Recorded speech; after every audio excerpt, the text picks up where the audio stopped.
Hi again then guys, and welcome to another top-end performance build for Forza Horizon 3, and this particular build is for one of the new DLC cars on the game, the BMW i8. This is a fantastic looking car. It's one of my favourite cars of the year when it came out. In its stock form, it's a performance hybrid. When you tune it, not so much. Now, as far as the performance on this particular model, it's not among the very quickest cars in the game, but it's definitely quick enough to have a lot of fun with and to get a lot of use out of. Now, as far as upgrades, it is already an all-wheel drive model, so I would recommend leaving it such.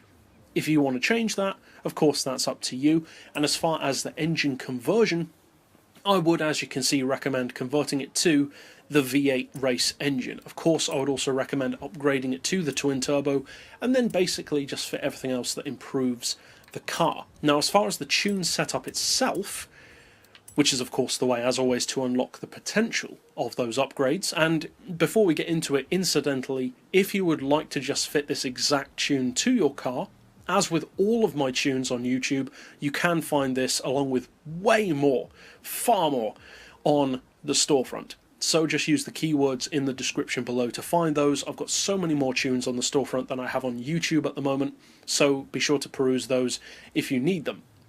Now, as far as the build on this car, as you can see, it's pretty rapid. 2.4 to 60, 4.8 to 100, 261 miles per hour flat out. Now, for the gearbox, relatively simple. We haven't done that much beyond the final drive. We've rounded it down to 3.5. Then the individual gears we've rounded to 2.9, 2, 1.5, 1.17, 0.93, and we've left sixth on 0.78. Then, as far as the rest, as we often do, I've left it fairly open to change and interpretation. This is how I like my cars, but if you like them different, of course you can change it up. I've gone for neutral camber, neutral toe. I've opted for 5 degrees of caster on this particular car, just to allow it a bit more manoeuvrability. As far as the anti-roll, we've rounded those off to 32 and 41, the springs to 129 and 165, with the ride height on just under 10 centimeters front and rear. Dampers I've got on 13, 14 and then 6 respectively. Aero doesn't apply, of course, and as far as the diff, as I often do, I've gone for 100% on acceleration, 0 on decel, and as far as the centre diff, I would recommend a 79% split in favour of the rear. That gives you great launch, still keeps great benchmark numbers, but also allows you to have enough front-end manoeuvrability that it doesn't feel too heavy. So that's it overall for the build.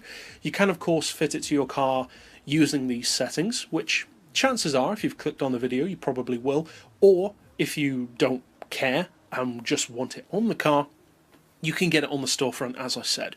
So to keep up with other builds that I've already done, you can check out the playlist at the end of this video, and to see new tunes as soon as they're released, of course you can subscribe down below. But for now, as always, thanks for watching.